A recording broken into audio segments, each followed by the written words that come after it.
Good morning, everyone. Happy New Year. Haven't been down here in the new year yet. I want to just take a moment to send out my personal condolences to former Congressman Mike Fitzpatrick. He was a friend of mine who I served alongside. He passed away early this week, leaving a lovely wife and a family. I wanted to express my condolences to him. His service to America was noble. As a member of Congress, we worked together on pro-life issues during my time in Congress. I know lots of you have questions about the Middle East and Iraq. I'll certainly take some questions today. But first, too, I want to offer my condolences to the people of Australia for the tragic loss of life and property caused by the devastating wildfires across that region. America's thoughts and prayers are with the victims, their families, and the emergency service personnel putting themselves in harm's way. And the same goes, too, for the dozens of U.S. firefighting personnel who are standing side by side with our Australian friends fighting the flames together. As I said when I was in Sydney just this past summer, we have a truly unbreakable alliance. They are great friends, and we're happy to be able to help the Aussies in this time of need. Staying in Asia, we noted the appointment of Liu Huining as the new head of the Hong Kong Chinese Central Government Liaison Office. He's expressed hopes that Hong Kong will return to the, quote, right path, end of quote. The right path, as I've said before, is for the Chinese Communist Party to honor its commitments made to Hong Kong in the Sino-British Joint Declaration filed at the United Nations, a commitment that guarantees the territory's independent rule of law and freedoms that the Chinese living on the mainland unfortunately do not enjoy. The United States will continue to work with Hong Kong and the Chinese Communist Party officials to protect human rights and fundamental freedoms in Hong Kong and to promote Hong Kong's high degree of autonomy. In Afghanistan, there's an aspect of that conflict that deserves more attention, and that is the Islamic Republic of Iran's involvement there. Iran has refused to join the regional and international consensus for peace and is, in fact, today, actively working to undermine the peace process by continuing its long global efforts to support militant groups there. Most people know about Iran's proxy networks in the Arab world, but the regime also has a relationship with the Taliban and related groups, such as the Haqqanis, the Tora Bora, and the Mullah Dadullah group.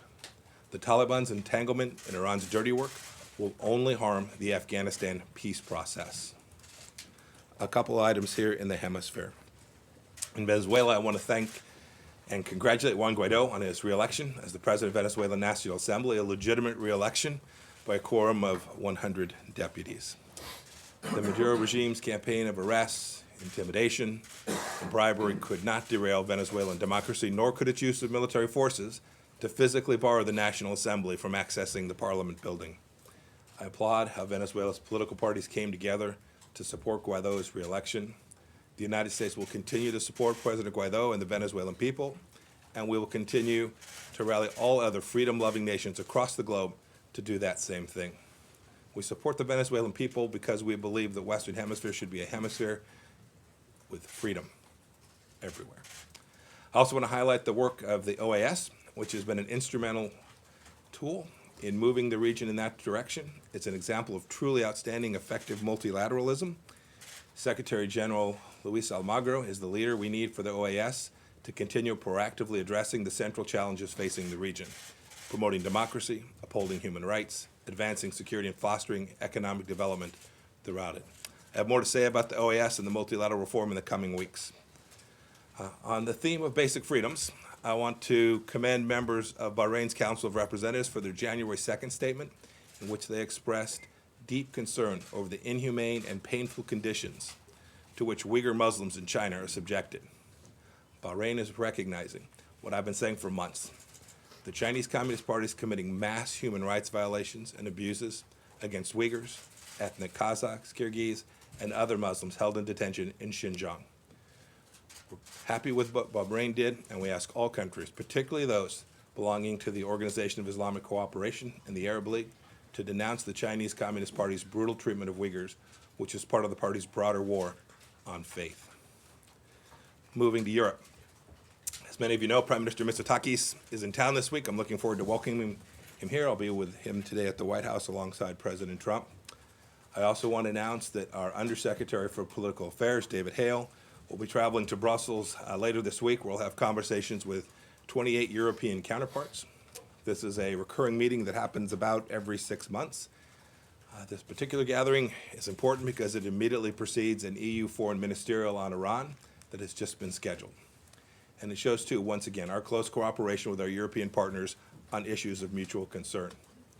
I'm sure while David's there, the issue of Iran and Iraq will feature prominently in their conversations, and they'll have an opportunity also to discuss priorities such as Syria, North Korea, and China as well. Finally, one more personnel matter. I want to thank Ambassador John Bass, who I've come to know in my time in service, both as the director of the Central Intelligence Agency and now as Secretary of State. His 2-year tour of service in Kabul was remarkable. It's one of our most important missions. Ambassador Bass is a respected strategic thinker, a man of incredible integrity. He's helped that country move forward to a brighter, more peaceful, and more secure future for all the Afghan people. And I, too, want to welcome our new 11 ambassadors and 2 ambassadors at large who were confirmed since the end of November, including Ambassador Sullivan, who will be heading off to Russia before too long. Glad they're finally getting out to the field, and we hope to have more follow them out there. With that, I'm happy to take a few questions. Matt. Thank you. Happy New Year, Mr. Secretary. Hello, Matt. And in honor of the new year, I have exactly 2,020 questions to ask you, but I'll pare them down for the sake of brevity. Thank you, sir. One is there continue to be questions about the nature of the intelligence that led to the strike that killed General Soleimani. Can you be at all more specific about, how imminent this was, what exactly it was? Secondly, why not allow Foreign Minister Zarif to come to the UN to speak at the Security Council? And then lastly, did the situation in Iran have anything contribute at all to your decision not to run for the Senate from Kansas? Thanks. Thank you. Last one's easy. I said the same thing yesterday that I said for months. No real news there. I've said that I'm going to stay serving as Secretary of State so long as President Trump shall have me. No. You can accuse me of being inconsistent otherwise, but not on that one. Second, we don't comment on visa matters, those traveling here to the United States on visa, so I can't add much more to this issue of Foreign Minister Zarif's travel to the United States. I'll say only this.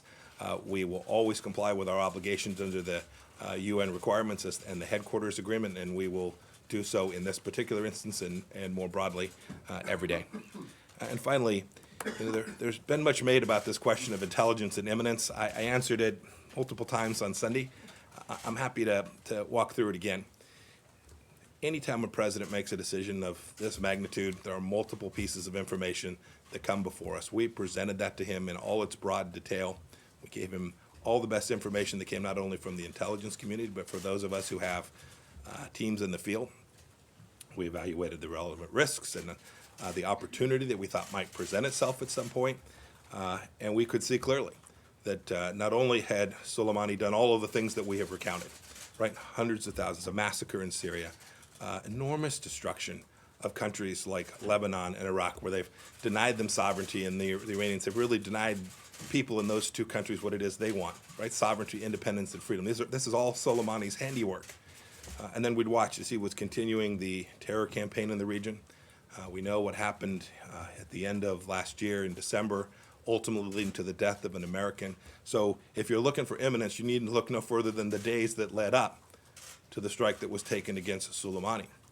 And then you, in addition to that, have what we could clearly see were continuing efforts on behalf of this terrorist to build out a network of campaign activities that were going to lead potentially to the death of many more Americans. It was the right decision. We got it right.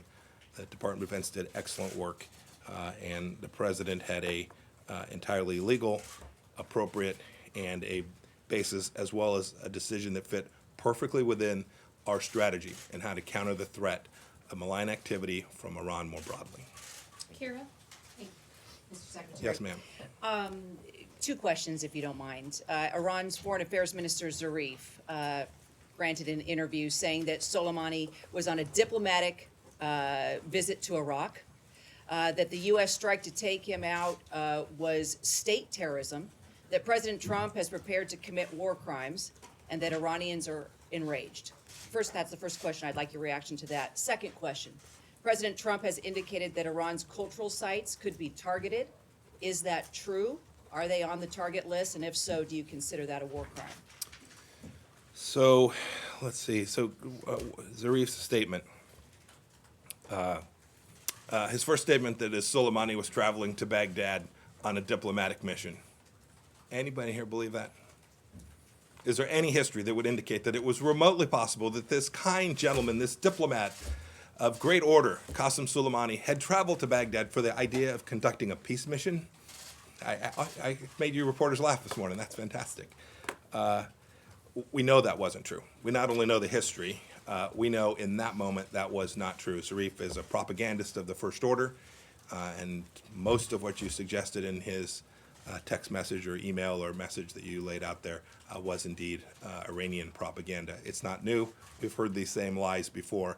It's fundamentally false. He was not there on a diplomatic mission trying to resolve a problem. I know there's been some story that he was there representing a Saudi peace deal. I've spoken to my Saudi counterparts at great length. I'll leave to them what the contents of their messages may be, but I can assure you that they will share my view that he was not there representing some kind of agreement that was going to reduce risk or reduce the risk to the lives of Americans when he was on that trip. Your last piece was about cultural sites. I said on Sunday, I will reiterate it again.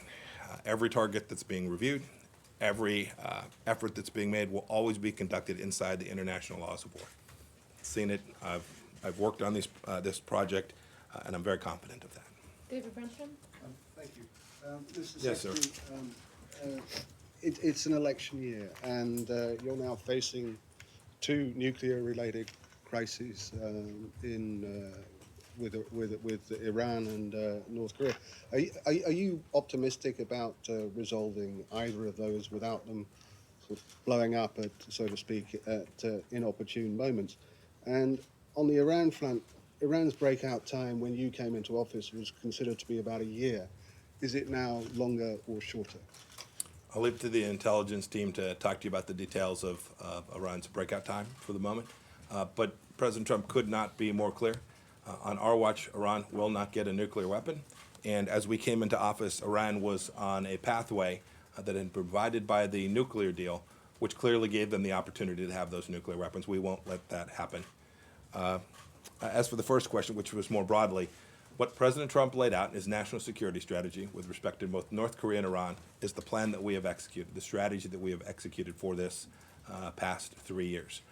We have put Iran in a place that it has never been before, where they've had to make some very difficult choices about how to pay for and underwrite their proxy militias around the region, whether and how to build out their missile program.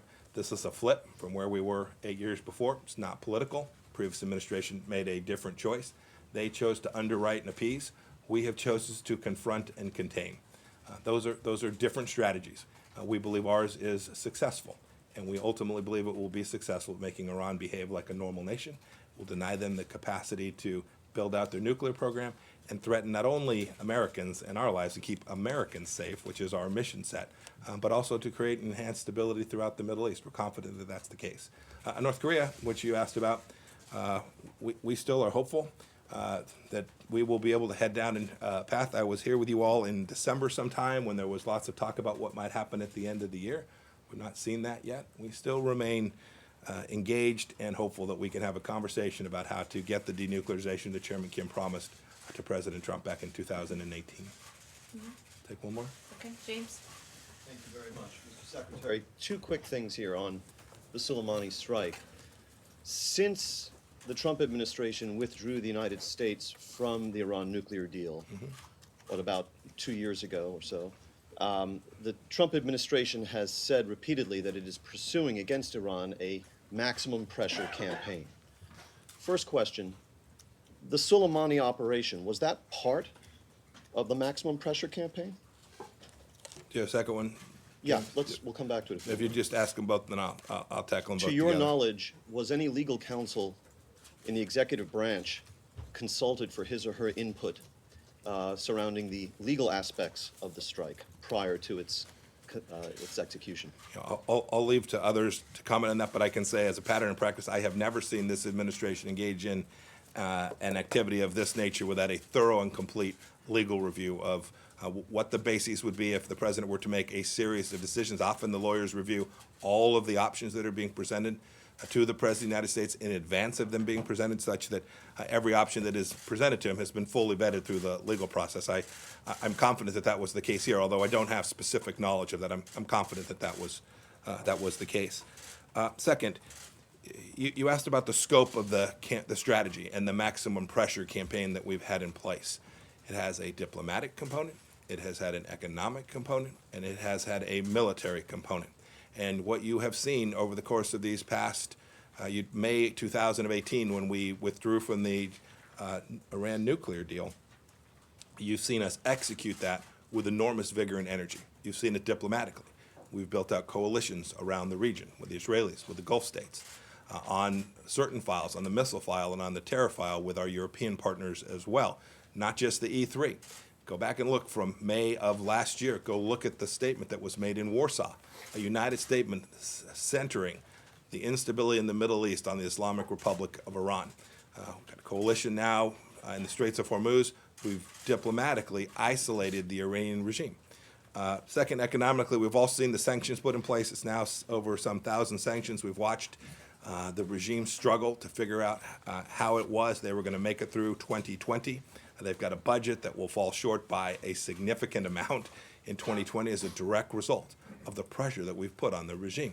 And then you saw over not just this past week, but over the last year, you've seen our security component to this. You've seen us reinforce allies in the region by ensuring that the Emirates and the Saudis and all of the others were prepared for what might happen if Iran decided to make choices that were bad for the Iranian people. And then you saw more tactically, just these last few days, the president's response when the Iranians made a bad decision to kill an American. We hope they won't make another bad decision just like that one. Clear. The Soleimani strike was part of the administration's maximum pressure campaign, and going forward, the Iranians should understand, as they develop their calculus, that similar actions, such as the Soleimani strike, could well continue to be a feature of this maximum pressure campaign. I think the president's been unambiguous in his both the remarks he made down in Florida as well as the tweets that he's put out about the seriousness with which we take this, the risk attendant that we are deeply aware of, and the preparations we've made to prevent those risks, as well as our determination that in the event the Iranians make another bad choice, that President will respond in a way that he did last week, which was decisive, serious, and messaged Iran about the constraints that we are going to place on that regime so that it doesn't continue to put American lives at risk. At the end, our Iran policy is about protecting and defending the homeland and securing American lives. I know that the efforts that we have taken, not only last week with the strike against Soleimani, but the strategy that we've employed has saved American lives. I'm highly confident in that. I'll take one more. Take one more. Yeah. Andrea, yes, ma'am. How are you? Thank you very much. A question about the issue of cultural sites, because the president said on Air Force One coming back, after you had been on the Sunday talk shows, that they're allowed to kill our people, they're allowed to torture and maim our people, they're allowed to use roadside bombs and blow up our people, and we're not allowed to touch their cultural sites. It doesn't work that way. Defense Secretary Esper has made it clear that he would not follow an order to hit a cultural site, which would be a war crime. I'm wondering whether you would also push back in your advice or in your role. You're And not really secondly- wondering, Andrea. You're not really wondering. Yeah, Well, the president is I was saying unambiguous this on Sunday. It is completely consistent with what the president has said. No, but we the will president take every action we take will be consistent with the international rule of law, and the American people can Are rest cultural assured that that's the sites ruled case. out, sir? Let me tell you who's done damage to the Persian culture. It's not the United States of America. It's the Ayatollah. If you want to look at who has denied religious freedom, if you want to know who has denied, the Persian culture is rich and steeped in history and intellect, and they've denied the capacity for that culture to continue. If you go back and look at the holidays around Cyrus and Nowruz, they've not permitted people to celebrate. They've not allowed people that they've killed, that Qasem Soleimani killed, they've not allowed them to go mourn their family members. The real risk to Persian culture does not come from the United States of America. Sir, That there is no mistake Can I about just that. find- Thank you all. Everybody have a good day.